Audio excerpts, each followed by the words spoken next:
Hello, this is Francis from McCaffrey Crafts, and today I want to talk about the harsh reality of being a walking stick maker, shillelagh maker, and it's something I haven't talked about on my channel before, but I think it is kind of important to discuss. And I know I know a lot of new stick makers and hobbyists that you do watch my content.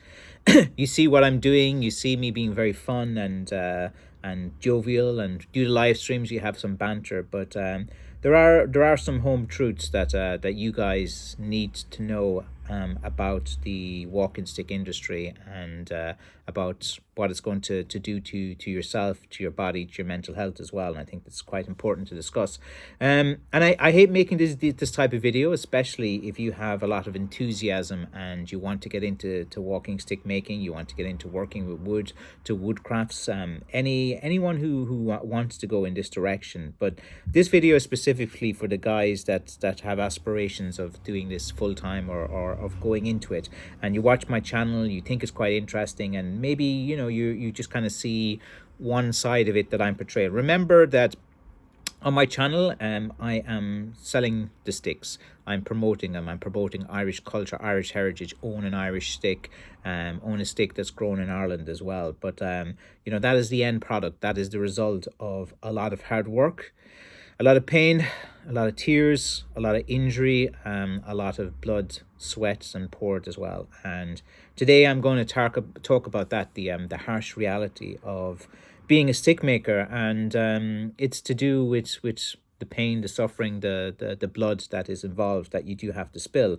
And it's more of a cautionary tale, and if you're fully aware of what's involved, that's what I'm trying to educate today. That when you work with any kind of wood, sooner or later, 100%, you will get injured. Okay, I just want to be very, very clear with that. There's no ifs, there's no buts, there's no maybes. The longer and the more time you'll spend woodworking and doing wood crafts, you are going to get injured. You are going to hurt yourself, and you have to accept that, firstly, if you want to go on this journey into stick making, that you will be sacrificing your body. You will be sacrificing a lot physically to give yourself to this business. And literally you are doing that. You're going to sacrifice your body. Like, over the years, I have been stick making since 2007. First 5 or 6 years more as a hobby. 2011, 12, after the end of the financial crisis, I started to get more heavily involved in stick making, and I have been stick making since my 20s. I'm now 45. So I've been doing it close to 20 years. So I'm an example of a body that has been through it for 20 years. And you do lose a lot physically. You do suffer a lot as well. And I'll kind of go through the injuries, and maybe I'll go through why I keep doing it, and why I am still want to be in this industry and want to be a stick maker. And I hope you kind of enjoy this journey in this video with me as well. Over the years, I have hurt my eye. I've had eye injuries as well. When you're working with wood, sometimes, and even you have protective glasses on and this and that, you can take every precaution, and then sooner or later something gets into your eye. I have damaged this eye so many times. I have these eye floaters, so when I'm looking at the camera now, I'm literally seeing little eye floaters, which are these little kind of, they're little blurs and blobs that float around. So I have this continually. It's something that's very annoying to deal with. Not life-threatening or anything, but you have to be aware that you will get eye injuries as well.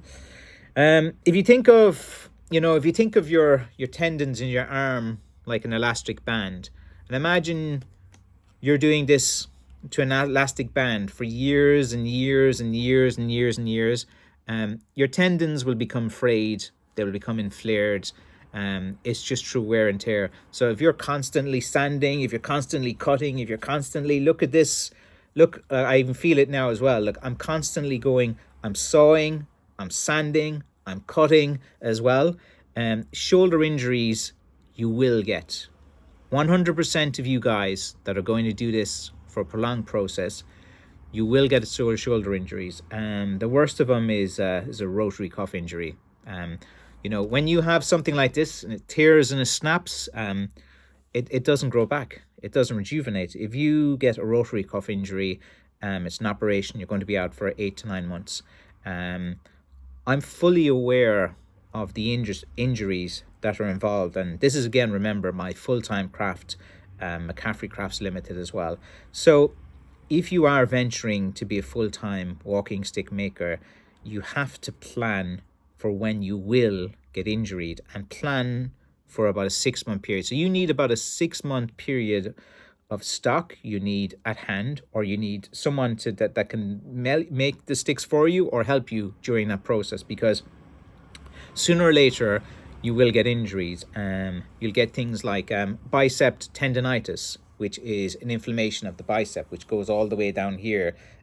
You won't be able to lift your hand up and down. There's so much problems with movement, because when you get rotary cuff injuries, or when you get like a bicep tendonitis or something like that, you cannot reach behind, you cannot reach your hand up like this. So you are going to lose a lot of the movement that you take for granted now. If you think, look, I can't lift my 2 hands over my head, that's a fact. Look, if you said to me now, when I go through security at the airport, especially through Heathrow, actually, in London, and you go to that machine and say, put your 2 hands over your head, like, I'm not kidding, I can't lift that. That's as high as the movement I got. Like, I can lift this one because I've done a load of resistant bands, and there are things that help with the injuries as well, but that's another video in itself of what you can do. This is more just a cautionary tale of just telling you the truth of you will get injured. You are going to get a lot of shoulder injuries. You can get eye injuries as well. Your back injury as well. Like, even though you do all the courses on manual handling, how to lift things, even though you know how to lift things with your leg, there'll be one day you'll just stretch over to grab something and not even think, and you'll just pull something and boom, you can get issues with your back, lower back as well. The worst could be if you get some kind of disc injury or something like that, or a herniated disc or a ruptured disc, or any of these things as well. And they do happen, like where you have to accept that the human body is fragile. We can't go into space and live there too long, because we're going to get hurt and different things as well. And the human body itself is fragile, and so you will have loads of injuries. You're going to hurt yourself. You're going to spill a lot of blood as well. You regularly will be cutting your hands and your fingers. When you come home from work after working with wood all day, sanding, cutting, shaping handles and stuff, you're going to be in a lot of physical pain. You're going to be in hurt. And if you're a family man and you have kids, you have wife, and you're coming home in a lot of pain from the sacrifice that you're doing for your family, it's going to be difficult to try to play with your children. It's going to be difficult to be pleasant to your wife. You're like, if your wife is telling you about her day and her story, her friend did this, her friend did that, and you're just in so much pain, you got sawdust in your eye, your shoulder's hurting you as well, you're hungry, and you're just sitting there and you're just like, ah. And it's very difficult to engage and interact with people, when you go home.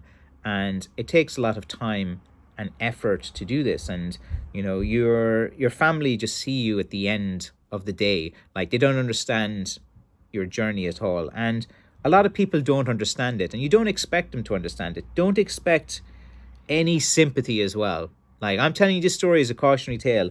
I don't expect any sympathy. I'm not going to get any sympathy. You choose to do this yourself, it's your fault, you made the decision. And you have to be totally accountable for this as well. Even though I'm telling you about my injuries and different things, it's more an awareness thing. Like, I don't want sympathy. I willingly choose to do this. I know, like, now, what month of the year you're in? We're into May 2024. I know by next December I'm going to have some more pain. I know that this road I'm going to go on, I'm going to be stabbed, I'm going to be poked, I'm going to be beat up. By the time I come to Christmas time, I will be like a guy that's gone, 15 rounds with Mike Tyson in his prime. And another thing too is don't expect any sympathy from your family, because no one will understand. Your wife doesn't like wives. They're great. They're good girlfriends and all of these, but like they don't truly understand what you go through each day. All they think is you go to work, you're playing with a bit of wood, you have your tools, you come home. Why are you so tired? Why are you so moody all the time? Why you don't want to go to meet my friends? Why you don't want to go out tonight? Why you won't do this? Why you won't do that? And it's not their fault for thinking that. It's just that you can't truly understand someone until you've been through it yourself. You can't until you've experienced that yourself. And look, being honest, like there are a few women that go through very exceptional physical jobs, like especially in the healthcare industry, like that's physically draining and demanding. Customer service, like literally, if your wife or anyone's talking on the phone for 18 hours a day dealing with difficult customers, she's going to have the similar experience as well, that she's going to come home, she's going to be tired, she's going to be drained, and it's not her fault that she's tired, hungry, and moody and not in the mood for anything when she comes home after a long week. Like, if you want your wife to be intimate with you, or your girlfriend to be intimate, if she has gone through hell that day, been arguing with people, gone through it, and not every job is like this, but there are certain sectors that are tough physically, mentally draining as well. And customer service, I would think there's a lot of parallels with customer service people, right up there with what I'm doing within working with wood. My pain is physical. You get a lot of physical pain in customer service too. You to talk, like when you're in customer service, you have targets. You have to finish this call within 2 minutes. You have to be very articulate. You have to be doing 10 things at different times. Like you're constantly moving, you're constantly alert, you're constantly answering calls. And, unless you're Superman or Superwoman, like we all have a battery every day, and our battery gets drained. And when it's drained, it's not really going to do anything. So my point is as well that hopefully if you guys are watching this, you can maybe relate to it, or you can see that there's some parallels between maybe what you're going through. And it's just to kind of like touch on that loads of injuries, you're not going to get any sympathy. Be accountable for what you're going to doing. And that brings us to the kind of next stage is, and a lot of people will ask and comment, if I made a video like this, they'll be like, yeah, but why are you doing it? Yeah, but why? Oh, you're just doing it for this reason and that reason. And it is a very good question. And it's actually a question that I do struggle with from time to time. There are times when I feel like quitting. There are times when I'm in so much pain, I'm like, is this worth this? Why am I doing this? Could I be doing something else? I have a lot of skills. I can talk, I can do this. Why do I keep beating myself up over and over? And, there has to be something off with you to be an entrepreneur. I've met a lot of business people over the years, and the most successful ones, they're dealing with things. They have stuff going on as well. And, I do have, I have an anger inside me. I have a pride inside me. Very strangely, anger motivates me. It gives me a lot of energy as well. Whenever I'm not happy and pissed off, and I go in and I work harder, I hurt myself, I bring myself to physical exhaustion so that when I go home at night, I can sleep. And just a very quick point is, if you're working with wood continually as well, another side effect is you're going to have trouble sleeping. You're not going to be comfortable at night. You can't sleep in your side. You can't move your hand. You're just going to be in constant pain. Even getting to sleep at nighttime, you're going to sacrifice that. You're going to sacrifice so many things as well. You're going to smell of wood too. Everyone's going to complain when you come home. You're going to be stinking of sweats. Earths and mud and dirt is all over you. You're dealing with cleaning wood all day. You're not going to smell good as well. And when I come home from work and my kids run up to me, it's like, Dad, you stink. And so you get a lot of dad gifts at Christmas time, soaps and deodorants and fragrances and things. So I do enjoy dressing up, and you've only seen me in my hoodies and my work clothes like each day as well. So I do like to dress up and different things. But going back to why I am willing to go in to this profession, knowing I'm going to sacrifice myself, knowing that it's a horrible, you know, process to go through. Stick making, it's fine as a hobby, but when you do it full time, like literally, you're watching paint dry for hours. It's very lonely. You're going to be in your workshop for 8 to 12 to 10 hours a day. You're going to be working with woods. You know, you're going to be looking at paint dry.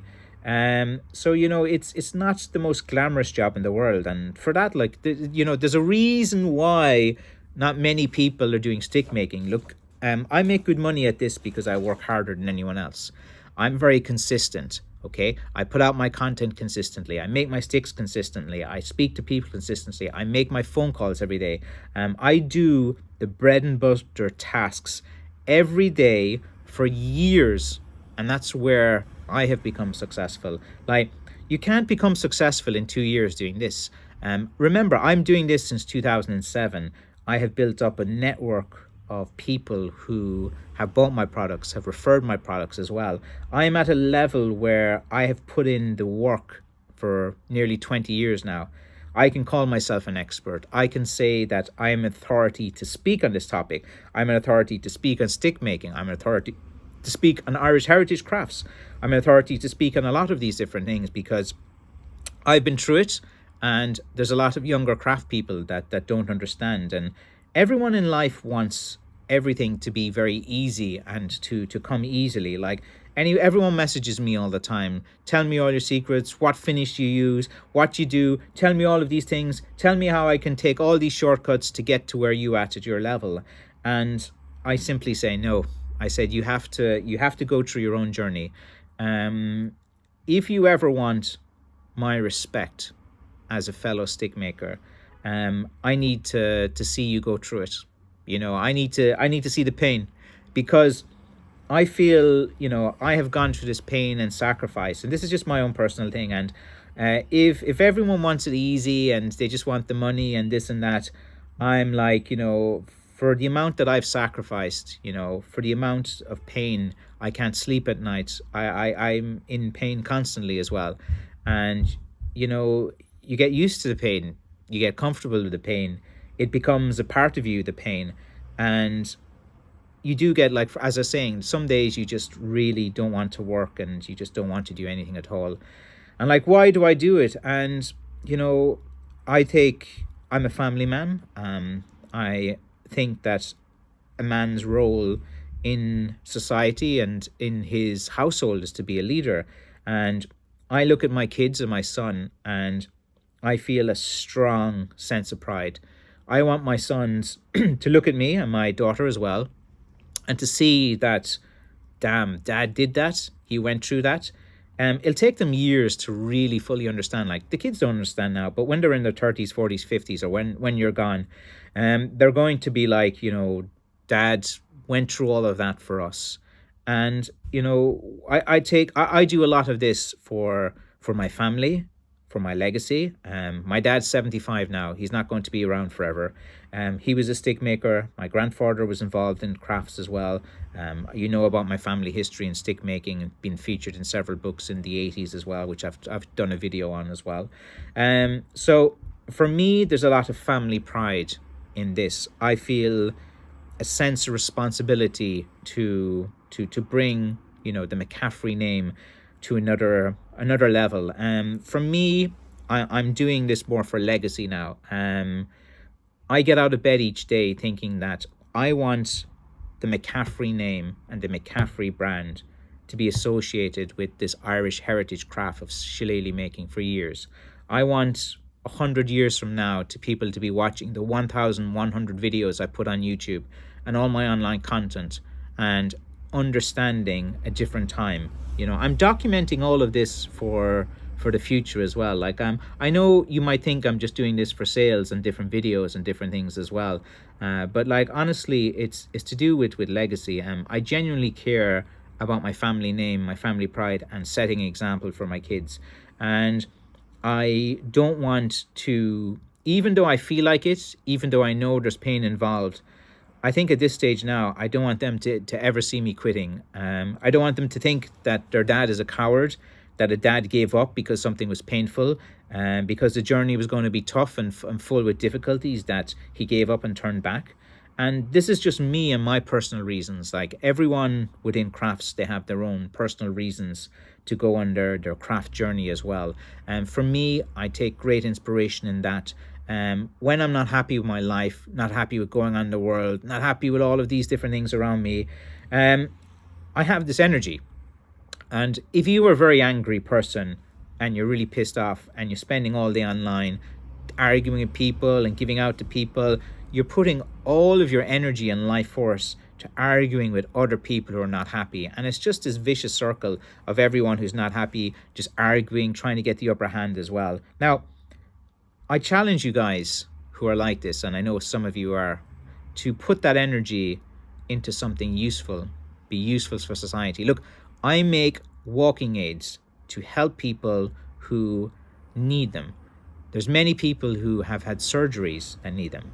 There are many people that are old, their legs aren't the same anymore. There's a lot of people that, you know, and it's a very hard thing to accept when you get older, that you're not the same man you used to be. You're in a different stage of your life. But you know, the Irish walking stick is more readily kind of accepted by men because of its association with faction fighting and different things. Sorry guys, quick water break. I'll be talking for 21 minutes, so probably end this as soon as well. But like, I kind of do this out of pride for a family name, so my kids respect me. They see that that's what I'm going to go through as well. And I really don't care about the pain. I've been through very bad things recently, as you guys have known. We're into just May now. At the end of January 31st, I had an operation to remove a tumor. It was testicular cancer, not the best process that any man wants to do in losing, you know, one of their testicles. And, you know, I just don't care anymore. You know, I don't care about guys criticizing me. I don't care about anything. I've been, once you've been through something like a cancer scare where it just hits you all of a sudden. I was 45 and went to the doctor with a testicle that doubled in size, and so what's going on here? I was told it was testicular cancer and that I need to get it removed as quickly as possible before it spreads.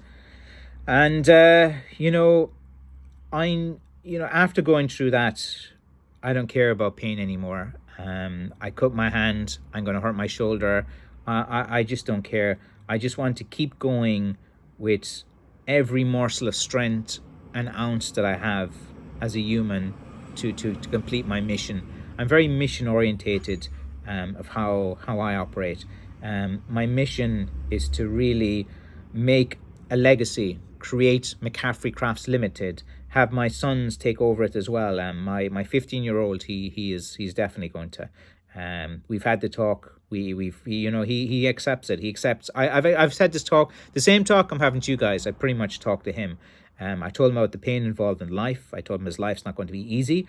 I told him that no one's going to appreciate you. You're going to be invisible to women for a lot of years until you get a bit of status. I told him, look, the home. I think every dad should have this talk with a son. I sat down and I said, look, you're in an advantage that I'm telling you these things now at 15. It took me years to discover all of this knowledge that I have as well, and I've passed that on to him. And you know, for me, I know I'm going to be injured. I'm going to hurt myself more. I'm going to keep going at making walking sticks while I physically can. I'm stubborn. I'm tenacious.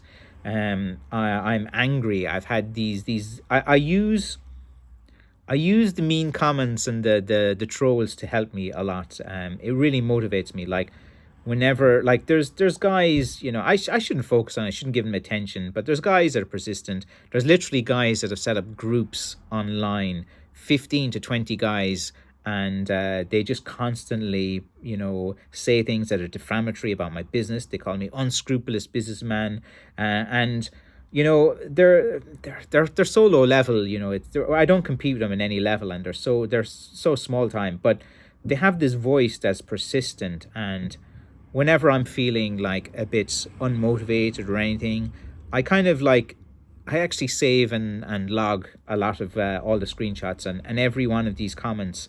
And I've decided to turn them into something positive. So whenever guys are being very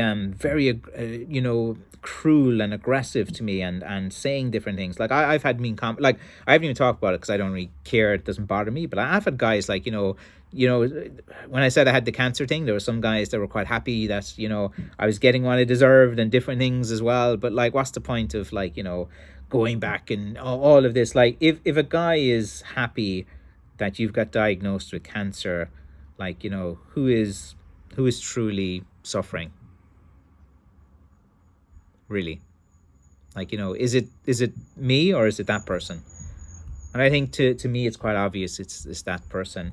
And they're obviously going through something worse than me, that they feel the need to say that to another human being, to take some kind of pleasure because they're dealing with something even worse, and even I would say terminal, than me with a testicular cancer diagnosis. And you're going, look, entrepreneur, you're in battle, you're dealing with things all the time. If you can't find a way to manage stress, the walking stick business isn't for you.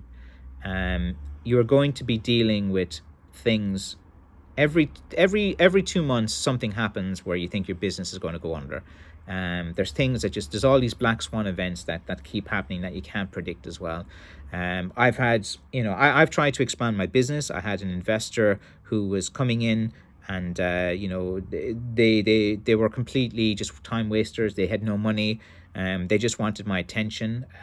Guess what? I've had stalkers too. I watched the Baby Reindeer thing, and I've actually had two stalkers, and one of them was very weird. And when I cut ties with them, they kept calling me. They were coming to see me. They were coming to fight me. All of these different things. I got threats. I've only kind of mentioned it a few times, but like literally, I have got death threats where guys have called me on my phone.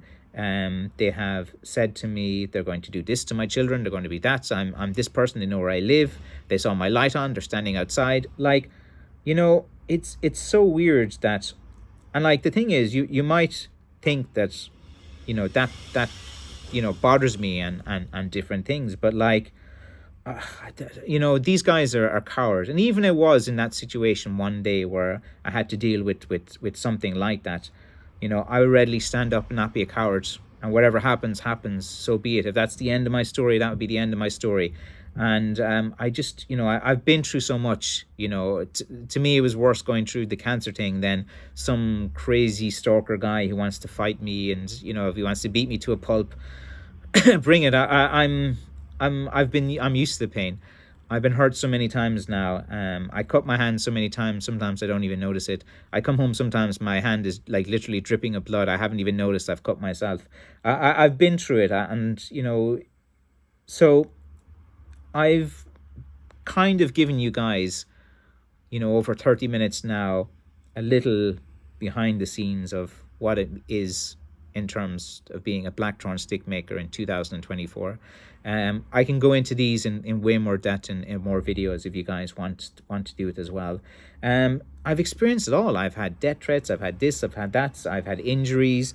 And if you want to become a stick maker, a walking stick maker, knowing what the road is, what the path is.